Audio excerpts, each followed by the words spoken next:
Muy buenas tardes a todos Mwiriwe los neza hermanos, bene data mwese ministros, compañeros, abakozi b'Imana dufatekanije mu biribanga wa Kristo mwa kino gihe ca nyuma mu ntambako y'igihe cibuye rigumye imfuruka n'ikiringo c'ubwami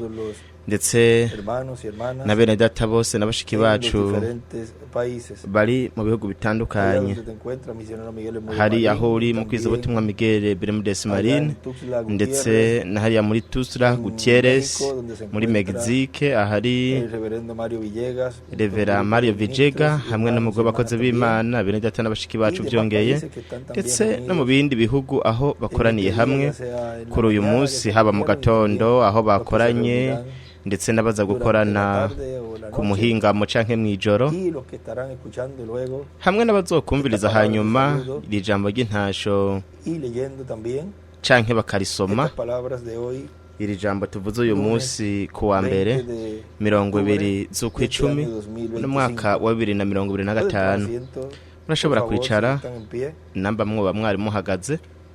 Hoy, pues como yo les decía ayer, Uyu munsi nk'uko nabibabwiye ya ejo, hoy uyu munsi se cumplen hashitswa 6 años imyaka 6 del día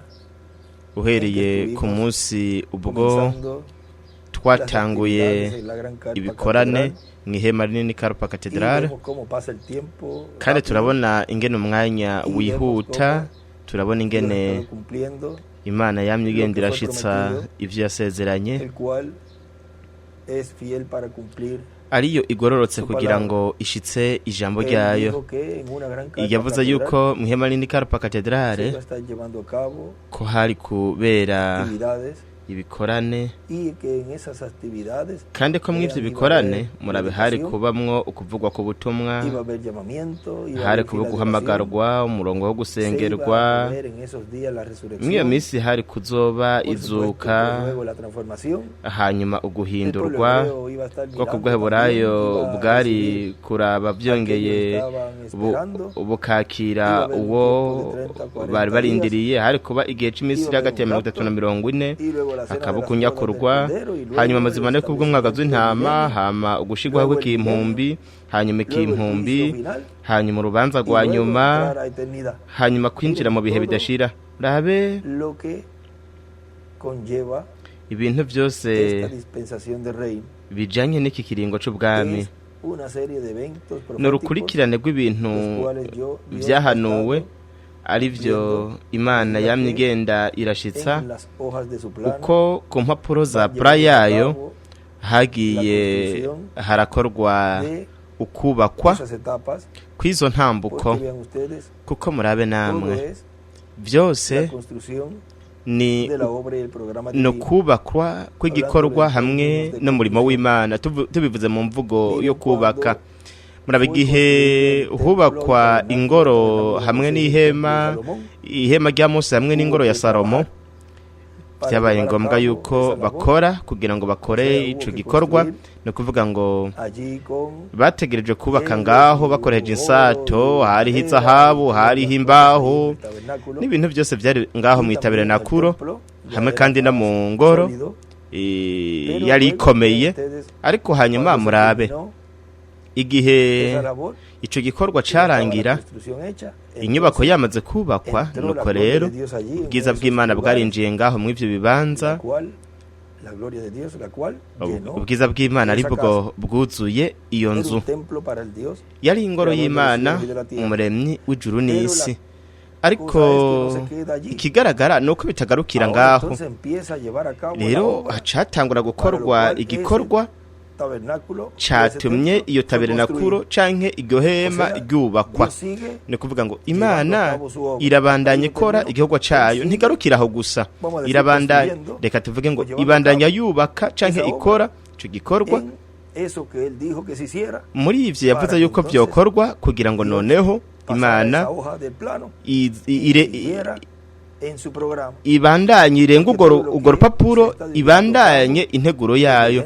kuko byose byanye bigenda birakorwa uhereye mu itanguriro kugeza n'ubu, ndetse n'ibisigaye ni ugushitswa kw'integuro Imana yamaze kugena uhereye ku visi itarashirwaho imfatiro. Rero murabe ahera ha cane ariho hubakwa n'amabuye mazima, ibiremwa abantu, kugira ngo kugaragara kw'Imana kuhinjira mu mwuzuro wose ariko si kugira ngo abantu bose bace bashira amaboko mu mifuko ya hari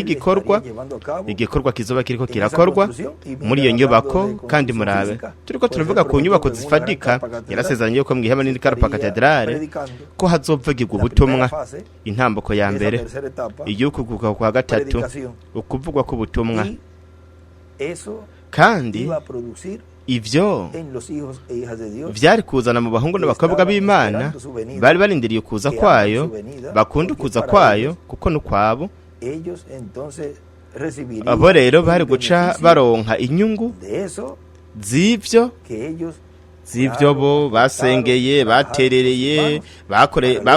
bakoreje amaboko yabo kugira ngo hanyuma baronke inyungu z'ivyo bakoranye urukundo kugira ngo hagaragare ugushitswa kw'ivyerekanwe mwiyerekwa vyerekwa revera uri mu Branham muraho umugisha ukomeye cyane dufise mwa kino gihe nyuma yo guterera gusenga mu buryo bugaragara mwino mibiri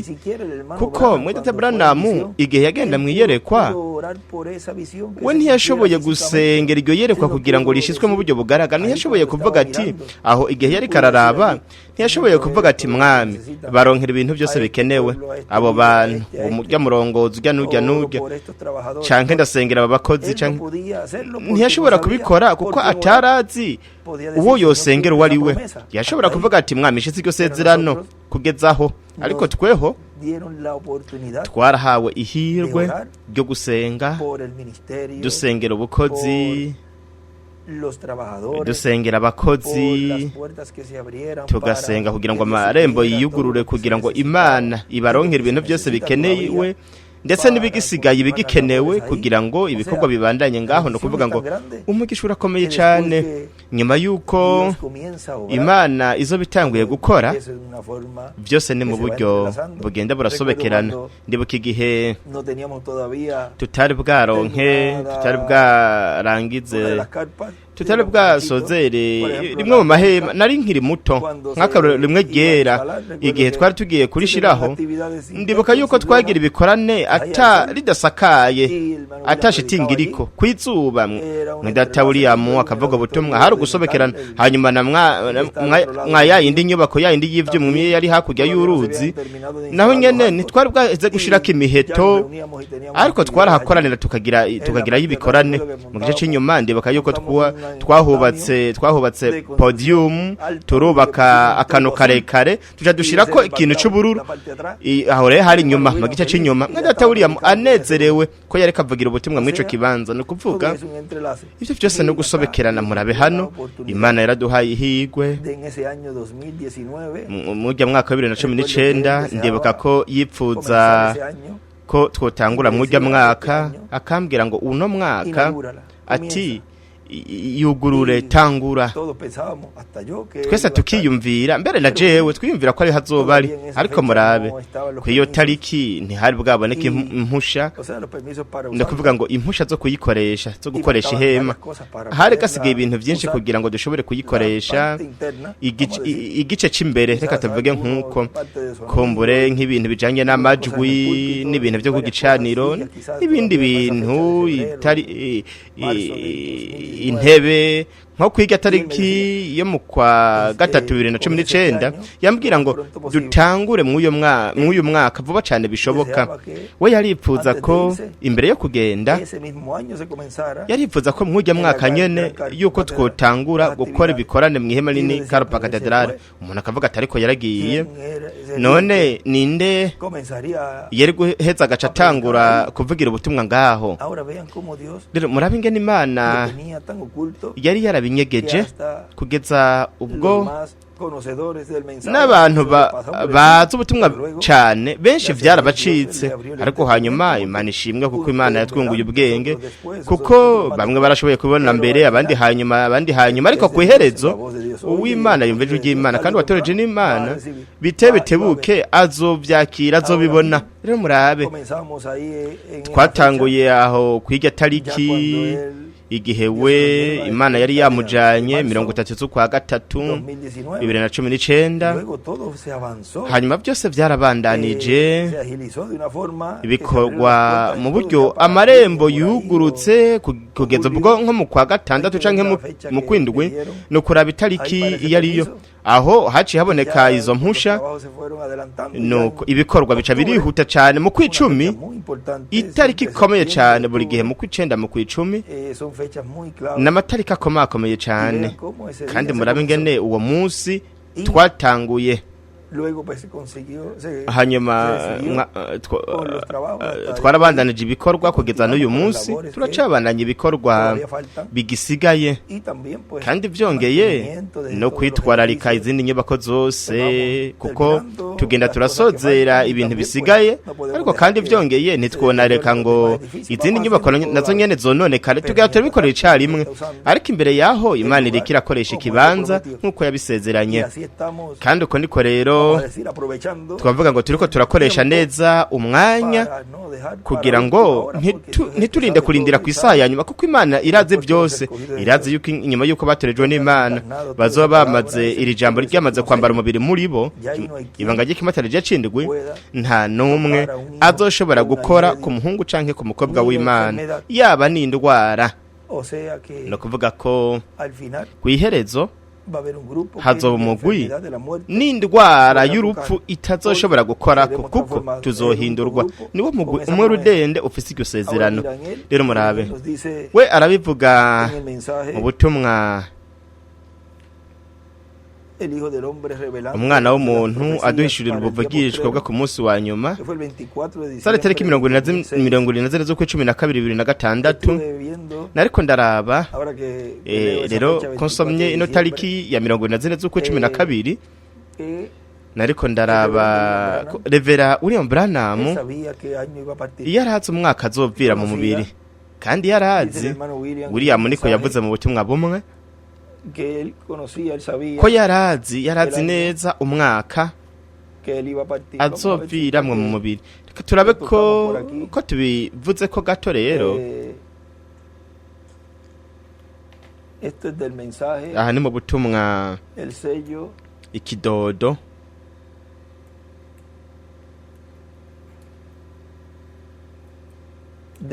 cha Pasika tengo aquí en el de inglés y también hamfise ubwicongereza hamwe español pero en el inglés él escribió español ariko mu bwicongereza yanditse ngo aquí una porción ngaha ku murongo vamos a ver aquí en katurabe hano aho está en la página 24 papuro gwa 24 mu cicongereza que acá en el español aha mu cike español debe ser la 20 ni ku rupapuro rwa 25 katurabe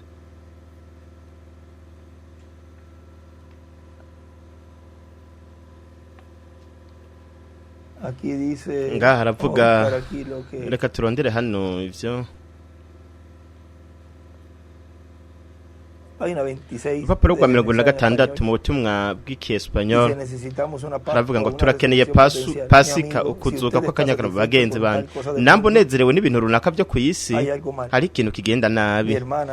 mwende data na mushiki wanje ureka ndakubwira iki ubwo bovuye ku Mana mukomenya yuko umenye yuko byoshoboka ko utazoshobora kubona iyindi pasika ariko hari ikintu cy'ukuri hari ikintu umuntu amenya gitekanye agatekana mu gihe umwana w'Imana yatoranijwe n'ijambo ry'Imana yumvise ijwi ry'Imana arahaguruka kandi tuzohura n'ububasha buzotuma ahura n'ijambo ry'Imana rizima igihe yarahari umugeni yahuye n'umukwe we n'igice cy'umubiri wiwe rero murabe aha hari buno bwavuzwe 10 z'ukwa kane mu 65 igimoje 65 kandi we yakwije isabukuru y'amavuka zitandatu z'ukwa kane yakwije imyaka 56 kandi avuze ko ati kumenya yuko uriho ariko utazokongera kubona iyindi pasika no kuvuga iyindi ngaburo yera no kuvuga iyindi ndwi nyeranda nk'iyo minsi barahimbaza ingaburo yera indwi nyeranda kandi mu by'ukuri nabo nyene bari bafise ingaburo yera ngaho kandi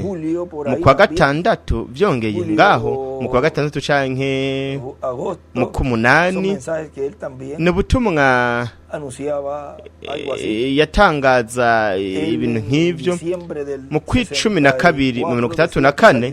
yavuze ngo kumbure sinzokongera kubona iherezo ry'umwaka n'ahantu henshi yavuga yuko atazokongera kubona kuko yaragiye kuva mu mubiri Imana yarigiye kumujana mu bw'icongereza rero we yaciye yandika ati mwene data Branham yarazi umwaka azovira mu mubiri kandi uko niko bimeze no ku ntumwa zimwe zimwe Imana irabereka igihe aho haba hageze igihe cabo cuko ibajana igihe we mu butumwa bwitwa ngo ku mababa y'inuma yera igihe yavuga ngo ubu nkijije niho ugira unjane we ntiyari gushobora gukwiza imyaka 57 ariko murabe ikintu gikomeye cyane we uhereye 6 z'ukwa kane akwije imyaka 56 kugeza mu kw'icumi aho yavuye mu mubiri ni nk'amezi 9 amezi 8 n'imisi runaka uteranije ko imisi yose ugaca uyigabura no kwezi kw'imisi 30 twisunze ikirangamisi c'Imana nuko rero bica bihura n'amezi 8 hamwe n'imisi 6 harabura imisi mikeyi n'imiburi kugira ngo hakwire amezi 9 murabe kandi 25 yari noheri aha abisi bahimbaza kuvuka k'umwana Yesu ariko murabe ingene byongeye Imana yemeye mu nteguro yayo yuko itariki 25 zo kw'icumi na kabiri muri 2021 ko hatangura intambuko ngaho ikomeye cyane we ntiyari kurenza ntiyari gushika ku itariki 25 ahubwo yatereza kuva mu mubiri ndetse n'ivyo navyo nyene Imana yaravyirinze ko irareka intumwa integuza yo kuza kwa kabiri k'umwami Revera William Branham imusiga ku rugi ngaho kugira ngo hanyuma ugukurikira yari kubandanya ico gikorwa 25 abe wa wundi umwe yariko ategurira inzira rero murabe we buri muntu wese yashobora kuvuga ati ntiyagize ihigwe nka rimwe Yohana yagira yabonye uwo yateguriye inzira ari we yereka ategurira inzira uwateguriwe inzira ntiyamubonye nk'uko nawe yamubonye Yesu ari mu bakozi bwiwe ariko arakora Yohana yaragize ihigwe ryo kumubona ariko arakora mw'ubwo bukozi bwa Mesiya wari wese akavuga ati mwene data Branham ntiyagize iryo higwe ryo kumubona ariko murabe hari ibintu bibiri yagize bikomeye cyane kimwe nuko igihe yavuga ngo kumbure sinzobikora ariko ubutumwa buzokwerekana Yesu Kristo mw'isi ubu butumwa nibwo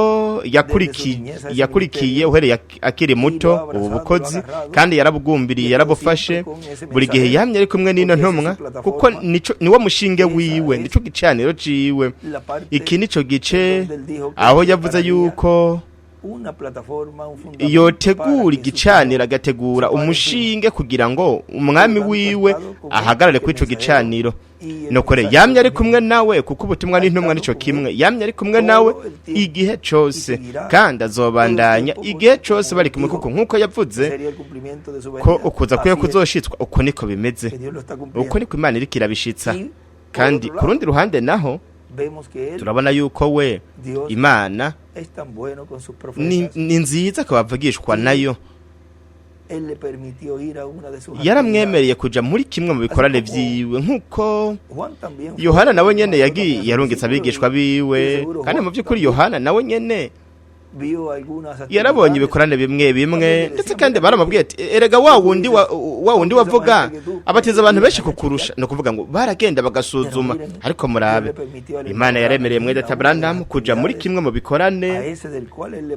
by'uwo yariko ategurira inzira kwereki atamujanye muri kimwe mu bikorane nk'ico muri za 70 canke 80 canke 90 canke mu 2000 2010 kugeza 2019 mwamuzi gituma jewe nzi neza namwebwe kandi yuko hatari muri na kimwe mw'ivyo bihe kuko kitari gihe aho hari kwashitswa iyerekwa gihema nabwo hari bibanza ngaha Puerto Rico aho ahari amahema kumbure yarameze mu buryo runaka rimwe icumba gito igihe hari iyo mahema no mwaya yindi y'ivyuma harimwe icumba gito uheriye kuva ico gihe kugeza ubu ariko ntihamujanye hariya kuko yamubwiye yuko wamengo ni hema nini ka katedral aho naho nashitigi ryari riri hari nukore aho ntivyashikijwe ndetse ntivyashikirwa na rimwe yabona no kuvuga ngo ntitugikoranira hariya no mu yindi nyubako nayo nyene nuko rero ucaguye neza uravye neza nuko rero yatereza kumujana miki gihe aho dufise ihema hari icumba gito hari ubukozi buriko burakorera yamujanye rero ngaho nuko araheza arabona uwo muvuga butumwa byongeye yaramujanye n'imbere mu cumba gito abona izina giyiwe kuko yaravuze ngo uribuka izina warondera igihe warota yereko no kuvuga ngo mu kubona izina mu yandi majambo mbega we nirihe zina wabona ngaho yiteroza kuba ari izina ry'uwo ariko akoresha ivyo biro mu buryo bwumvikana neza umuntu agiye ku mudokiteri nta rindi zina yobona atari iryo zina ry'uwo mudokiteri nyene waho hantu nk'akarorero umudokiteri akaba akunda uwundi muntu runaka nk'umuganga yamubanjirije reka tuvuge ngo akaba yitwa izina umuganga akaba yitwa uwo muganga ati Yohana Pérez ati yari umufana yarakunda cyane umudokteri Einstein n'akarorero ariko we winjiye mu biro vyiwe ntabwo wosanga izina ku kameza ntiwosanga izina rya Einstein we wasanga izina rya Yohana Pérez kuko niryo zina Dr. Pérez niryo zina ry'uwo ari ngaho ariko akora ico gikorwa c'ubudokiteri kuvuga ngo yitaho yakira abantu uko niko nawe rero igihe yinjira ngaho yarumvise arabona ariko aho marayika yaciye amubwira ati ivyo ntuzubwire n'umuntu n'umwe uko kugira ngo bityo ntibashobore kwita izina ry'uwo muntu ngo bagite abana babo ahubwo hari ibanga ngaho rikomakomeye cyane mbere yaranavuze ngo ntimuze mumwite nk'uko kuko siwe no kuvuga ngo Imana yarahishije byose kugira ngo ntibatangure bigane kandi vyabaye vyiza kw'ivyo biba ariko mwibuke ko sekibi ko ari umwiganyi agerageza kwigana canke gushira kw'ivyondo kwanduza ikintu runaka kugira ngo agerageze arabe ko abatoreje batokwakira batoronka amasezerano Imana yasezeranye rero yamujanye ngaho araraba abonye byose benyere mwede Abraham yanezerewe amenye yuko bwo bukozi kw'Imana yari yabuhagurukije kandi ko yari karakora ubukozi ku rwego mpuzamakungu kandi ko yari ko yama ivyamwa we yari yavuze ko gatatu ko kwari gukora kubazimiye ku mugeni ku nkumi z'ibijuju no ku mugeni no ku bihumbi 144 rero kuri we vyabaye ibintu vyamunezereje cyane kuwo yari kategurira inzira yari yashingiwe ntahe ubwa nyuma ko yari integuza kuko yabonye ibintu byose yari karakora mu bukozi bwiwe bw'integuza byose byari biriko birakora ico gihe rero kuri we wari umugisha udasanzwe ukomeye cyane gushobora kubona ico gikoresho ngaho kiriko kirakora ivyo bikorwa rero murabe muri buno butumwa munyihanganire na kase gato ndiko ndasoma gusa itariki y'ubu butumwa 24 z'ukwicumi na kabiri 2006 ngaha muri Cayey Puerto Rico umwana w'umuntu ahishura ubuvugishwa bwo ku munsi wa nyuma aravuga ngo kandi atarinjira mu biri wanga wa Kristo ngo yozwe n'amaraso ya Kristo umuntu wa nyuma yanditse mu gitabo cy'umwagazi w'intama Kristo ntashobora kuza kwishengero ryiwe Kristo ntashobora gufata igitabo kimesha uburenganzira ngo akizane kwisi kizinguruye ngo agihereze umuntu kugira ngo akore igikorwa cyo kwisubiza ivyiwe aho ne gihe twari tukiri mwibuke mu kiringo c'ubuntu we ntiyashobora gukora ivyo ariko mu gihe ca nyuma hazoba hari igikoresho Imana yatoranije kugira ngo yigaragaze biciye muri ico gikoresho amenyeshe ishengero buvugisha bwo ku munsi wa nyuma igitigiri c'abatorejwe n'Imana banditswe mu ijuru mu gitabo c'umwagazi w'intama caruzuye ariko nubu ntikiruzura kigikira hafi kuzura harasigaye bake bazohamagagwa binjiye mu biranga wa Kristo niko bwiyo mpamvu rero tukibandanya tuvuga ubutumwa butunganye k'umukungu wacu mwami Yesu Kristo murabona ubutumwa bw'ubuntu kugira ngo umuntu wese yanditswe mu ijuru mu gitabo c'umwagazi w'intama ataraza ku birenge bya Kristo ashobore kuza ibyo byose nibyo mu kiringo c'ubuntu niho byari ko birakorerwa aravuze ngo kandi se vuba ho kuzura ishengero ry'umwami Yesu Kristo vuba hakuzura iyo nzu y'Imana y'umuryango w'Imana igangoro y'umwemu mu yandi majambo vuba Kristo ahaguruka ave ku ntebe y'ubwami ya data afata igitabo kimuhesha uburenganzira akizingurure mu ijuru akora igikorwa cyo kwisubiza ivyiwe akizane ku isi kugira ngo akige igikoresha azoba afise mw'iyo misi ku isi nimba we igihe yarari mw'irya misi ya nyuma gihe yategeka ica gikoresho ngo kivuge ngo hagarika umubatizo hagarika guhamagara abantu ku gicaniro kugira ngo bakire umwami babatizwe hagarika ingaburo yera n'ibindi wewe yari kwakoresha uwo mubiri w'inyama uwo ivyeshu gice ca 10 havuga ngo yavuze yuko atagiye kizoba kundi ariko ivyo iyo umuntu abiravye biriko birashitswa ateruza kurondera kanwa ko muvugishwa beshe bakavuga ati none ko mwe datawuriye amatavuze ivyo kuko siwe yateruza kubivuga byoroshe cyane nkuko yateruza kuba ari gikoresha ico uwo mumareka w'inkomezi yari yamarasa avuye mu ijuru nuko hamwe rero n'ijwi ry'umuturagaro ariyo mituragaro ndwi aheza zane iryo tangazo neza rikuye mu kugaragara ko Imana aho yerekabwira abantu yuko igihe cikiringo cyo buntu ko cyari carangiye igihe c'ubucunguzi rero aravuga ngo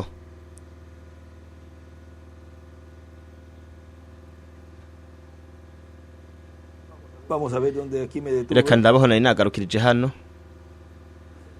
aravuga ngo kandi se vuba kandi mu yandi majambo vuba Kristo ahaguruke ave ku ntebe bw'ami ya data afata igitabo kimusha uburenganzira kizingurure mu ijuru akoreko cyo kwisubiza byose akizane ku isi kugira ngo igikoresha afise kikige icazo bafi igikoresha azoba afise ngaha ku isi kandi niyakijya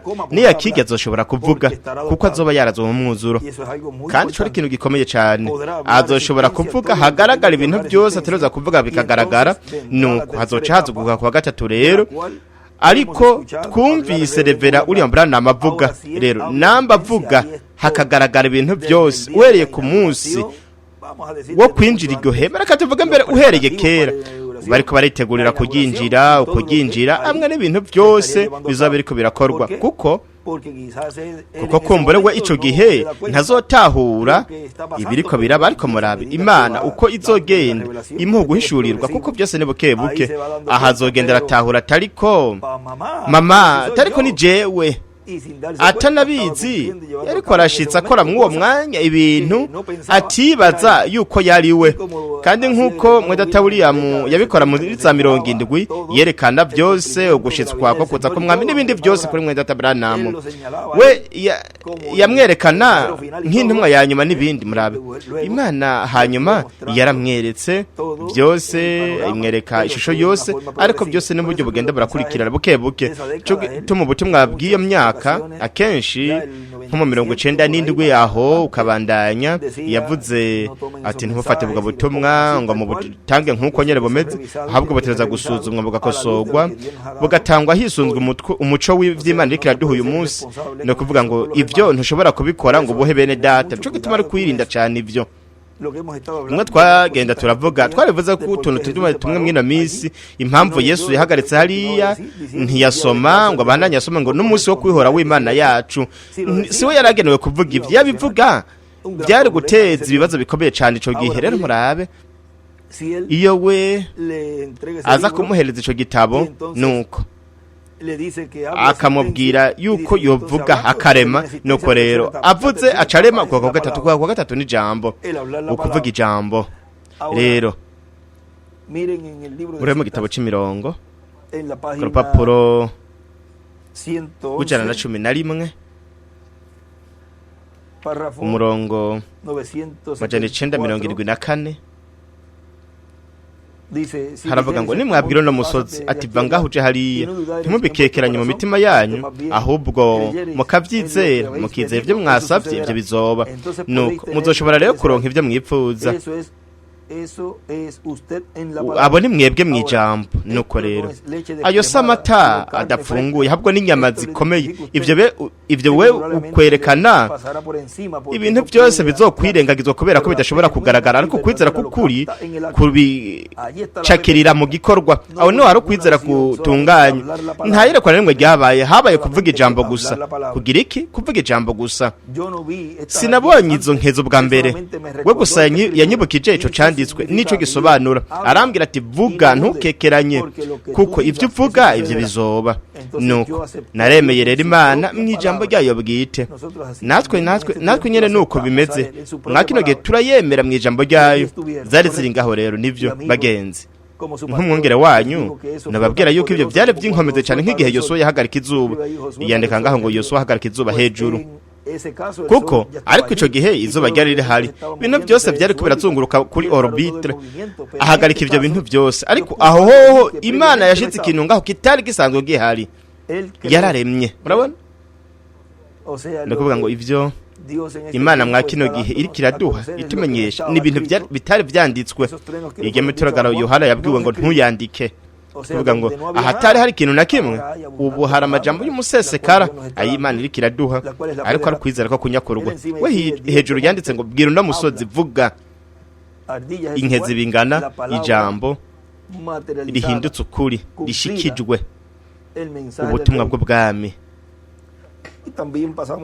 ndetse tuje no ku rupapuro rwa 34 papuro kwa 34 murongo wa 299 aravuga ngo ndazi ikintu kimwe mu gihe jewe mpagaritse mu bukozi bwa mbere ubwa kabiri ntibuza ntibwaje rero mu gihe mpagaritse ubwa kabiri ubwa gatatu ntibuzoza murabona ntegereza gutera intambwe nkaja imbere nkatera intambwe nkaja imbere kandi nkavyizera Imana yarabivuze nkuko yavuga ati tangura kuko murabe buri gihe no gutera intambwe kugira ngo Imana rero noneho ikore nk'igihe umuntu agiye kwa zanzugi za ya maduka usanga araye umuyaga nkuba umuntu yegereye zica ziyugurura umuntu ategereye ntidushobora kwiyugurura umuntu ashobora gupima ngo atere ubu yari kure kugira ngo arabe ko ziyugurura ziyugurura mu gihe umuntu abahagaze ngaho imbere yazo aho yandika ngo ubwa kwa gatatu bingana kuvuga kugira ngo kuze no gusiga inyuma ukugenzura avyandika amaja hejuru rero murabe byongeye no ngaha ku 35 umurongo 291 aravuga ngo rero ndipfuza kubona ivyo biriko biraba bizovana n'inyifata abantu bazogira ku butumwa murabe hatiraiti yarabivuze we gusa yavuze ikintu c'ukuri nivyo uvuga nivyo bituma biba yandika ngo ikintu c'ukuri bingana ko kivuga capurenyeri ya Dawidi bubamfu hejuru yandika ngo kwa gatatu bingana kuvuga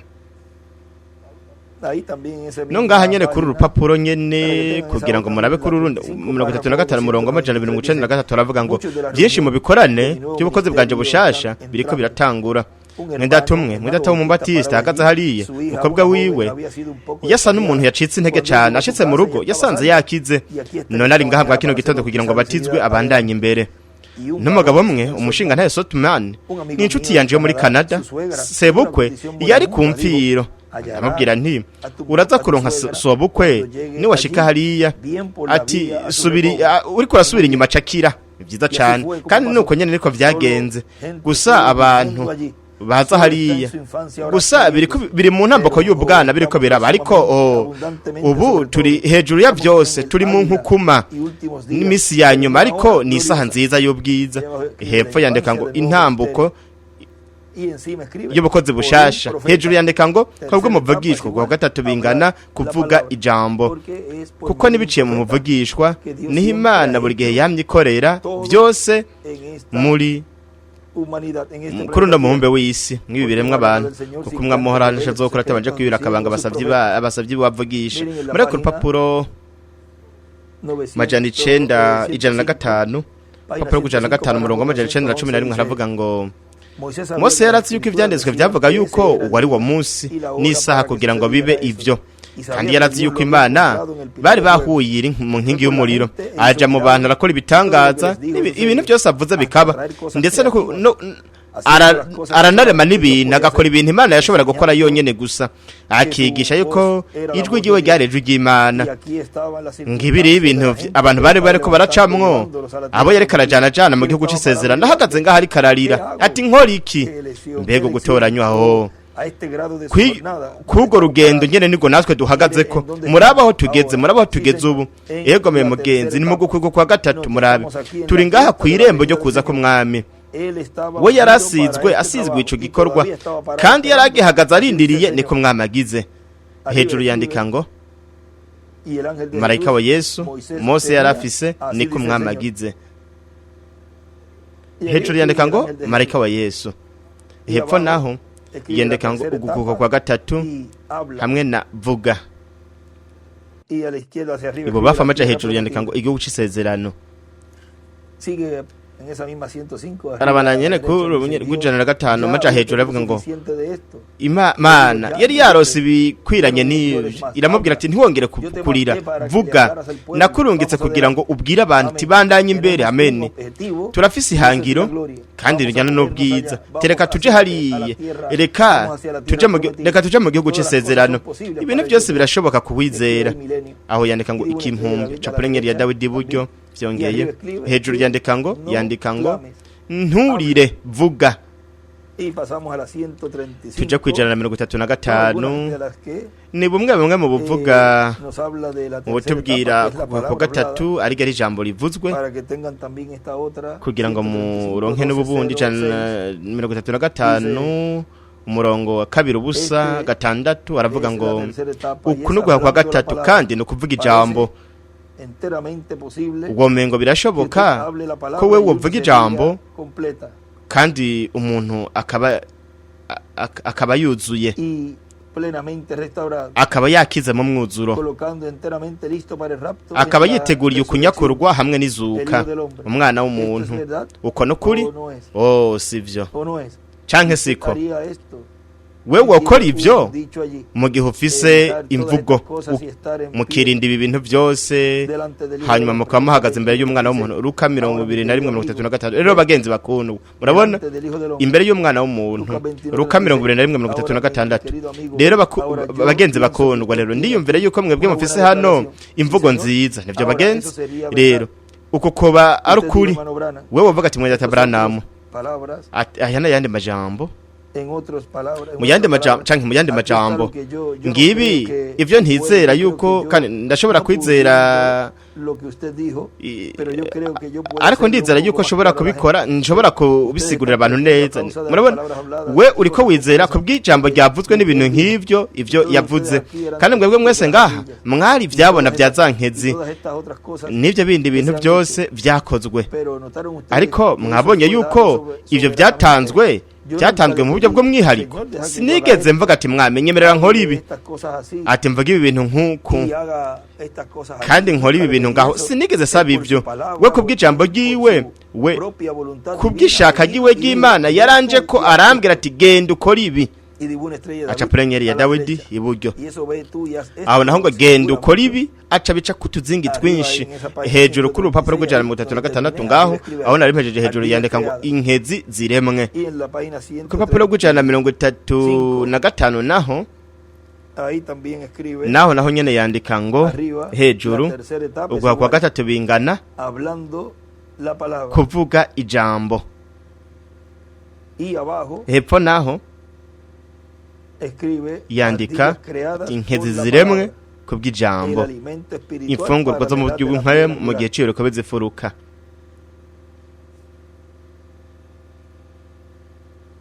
Y también en un estudio bíblico Ndetse no mu nyigisho za escribió al Bibiliya lado, yanditse ku pusieron ruhande ese ngo extracto y escribe, bamushiriyeho umwono hacerlo murongo más yandika claro ngo a la gente. kubifoborera neza abantu.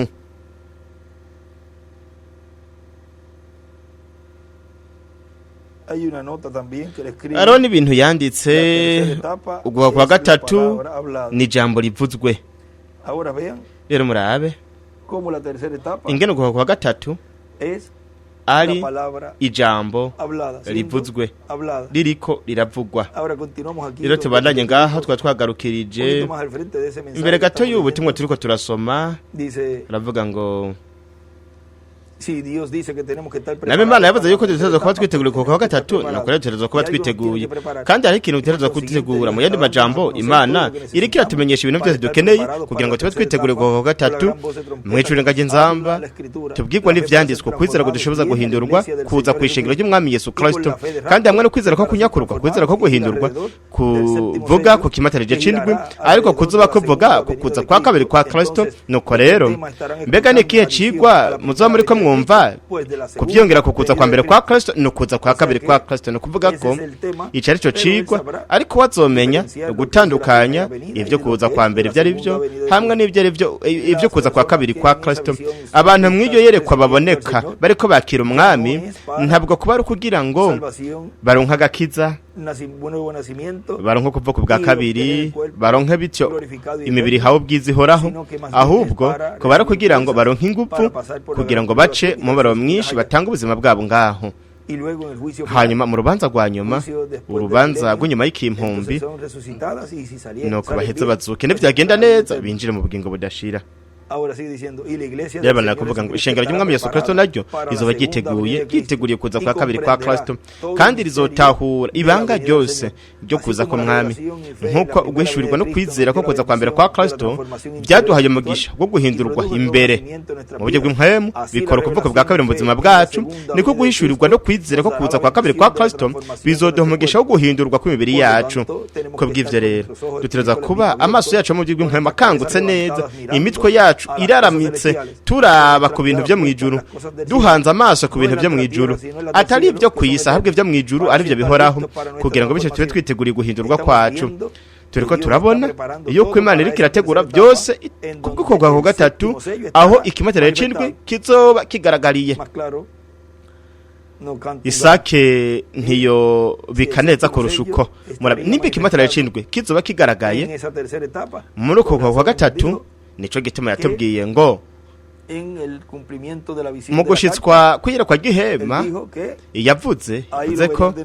ariho tuzomubonera bushasha. Ayo majambo katurabaho yaravuze ngo nimwabona ujya muvugishwa ntumwa w'ikimatarije c'indwi, nokore namba rero arabivuze ngaho, avuze ngo ikimatarije c'indwi aravuze naho ikimatarije c'indwi kizogaragarira, yari yarabivuze. Rero we ngaha yasize atubwiye ati nimwabona ujya muvugishwa ntumwa w'ikimatarije c'indwi, muzoba muriko murabona ukuza ko mwami ari kumwe na Mose na Eliya ashitse ubuvugishwa bwo kwa gatatu mwiyerekwa ry'ihema rinini Karpa Katedrale. None ni iyihe ntumwa iri kirashitse ibyo? Ataza ko ari muzima, ntagomba ko ari mu buringira bwa gatandatu, kandi nibo bavuga ngo oya nuko azogaruka ngahashitse ibyo, no kuvuga ngo azoza ahagare ku gicanira avuga ubutumwa atanga kwizera ko kunyagurwa ku bana b'Imana. Mbega nuwe muntu yokwemera ibyo? Imana ntiyigeze ikora ngo ikore mu bwo buryo. Iyo ijanye intumwa iramujana, imuzanye naho ibimuzanye kuko canke yabaye intambako ya mbere, igice ca mbere cyo kuza kwiwe, aho yazuye abo bose bo mw'isezerano rya kera. Aho rero barazutse abavugishwa bose, abaje hapfuye umwe haza uwundi, hapfurya haza uwundi, murabona kugeza mu gihe aho bazogaruka. Nibyo bagarutse bose mwizuka rya mbere hariya igihe Yesu yazuka, ariko mwa kino gihe ca nyuma naho abagiye zaba intumwa hamwe n'imigwi yazo nibagaruka bazogaruka hanyuma yuko hazoba hashikirijwe urukurikirane rw'ubuvugishwa ego nivyo bazogaruka bose bazobana natwe ariko ntuvange ibi n'ibindi ni gute wovuga ngo ati reka ndogikuye imbere kugira ngo agende ategura abantu ashitse muri jewe isezerano ryo mu vyashiro 11 hanyuma aca asubira inyuma mu burengero bwa gatandatu ati reka ndondera bari hariya atirindira ateza kugaruka kuko agaruke ku isi hayaza habizuka nuko namwe muheze muhindurwe mbega ho kajagare ni nyabaki abo bazogaruka igihe abatorejwe n'Imana bamye bagenda barumva biciye mu ijambo rivuzwe ry'ubukozi bw'ubuvugishwa byavuzwe yuko ikimatera cindwe kizogaragara mu ishengero mwemanire kandi pakatedrale igihe bazoba ariko bazanira ukwizera ko kunyakurwa batoranijwe kandi abantu bazoba ariko barakira n'abariko barakira ubwo bukozi nibo bazobona abazoza ntiwiri gurambara we ntaho uzoja nkuko tubivuga hano we ntabwo utari kurumviriza ubutumwa bwoko kwa gatatu uko kwigisha k'ubutumwa yabonye ngaho yumvise abantu bariko baritegura kugira ngo bakire abo bari bagiye kugaruka canke bazogaruka bavuye mu burenganire bwa gatandatu no kuvuga ko iyi ntumwa ivuga ngaho ati nimwabona no muvugishwa ntumwa kukibaza ricindwe muzoba bariko murabona ukuza ku mwami ariko umwana Mose na Eliya ashitse ubuvugishwa bwo kwa gatatu mwiyerekwa Benjamín Karpa Cathedral kandi aho ntimuzokongera kumbonera nego nivyo tuzomubonera mwizuka siwe gusa n'abavuye mu mubiri bose mwibwigihe cacu tuzobona mweza tabranamu tubone intumwa zose tuzobona bose abavuye mu mubiri bazogaruka mwiyo misi amwe tabranamu murabe ingene rizoba niko yavuze mu gushiza kwiyera kwa gihema ariko ivyo vyose bizoboneka bizobonwa n'abatorejwe n'Imana aho abantu bariko bitegurira uguhindurwa igihe hazoba izuka mu yandi majambo aha aravuze ngo aho ikimatera cindwi nsubiye mwabwa butumwa ariko ndasoma aho ikimatera cindwi kizoba kigaragariye kandi hamwe nuko kugaragara ko ikimatera cindwi mu gukwegwa kwa gatatu kizokora kwishengera mugeni gikore no ku nkumi z'ibijuju gikore no kubisi hamwe no bwo kugweheborayo no kuvuga ko azoba ari kugaragara ku rwego mpuzamakungu kubiramwa abantu bose kandi ivyo bintu byose Kristo azoba ariko arabitubwira biciye muri mwe mu yera mwakino gihe ca nyuma uko niko rero umwana w'umuntu azoba ariko araduhishurira ubuvugishwa bwo ku munsi wa nyuma namba wazoba ariko aratubwira ibintu bigiye kuba biriko biraba mu gihe ca nyuma nuko rateroza kugira kanwa mu biri w'inyama uwowe azoba ariko aravugiramwe kuri jewe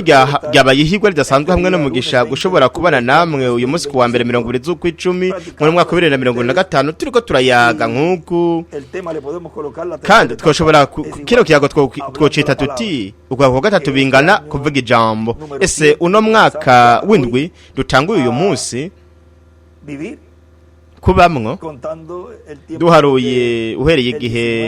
19 z'ukwicumi 2019 aho twatanguye nuko rero ubu turiko turatangura umwaka w'indwi umwaka w'indwi aho Imana yaduhezagiye cyane mwihema nindi Karpa Cathedral nuko rero turasabye Imana imigisha myinshi mwono mwaka mushasha dutanguye uhereye igihe twinjira ku mugaragaro kikibanza arico mugisha ku muryango wose wibiremwa abantu kuko ni kibanza gikora ku mubumbe w'isi wose ndetse no ku majuru anamajuru anyeganyizwa naho nyene arakogwako niki kimatera cindwi arico cakinguriwe ishengero mugeni mwakino gihe ca nyuma uguka kwa gatatu bingana kuvuga ijambo Imana bahezagire kandi barinde mwese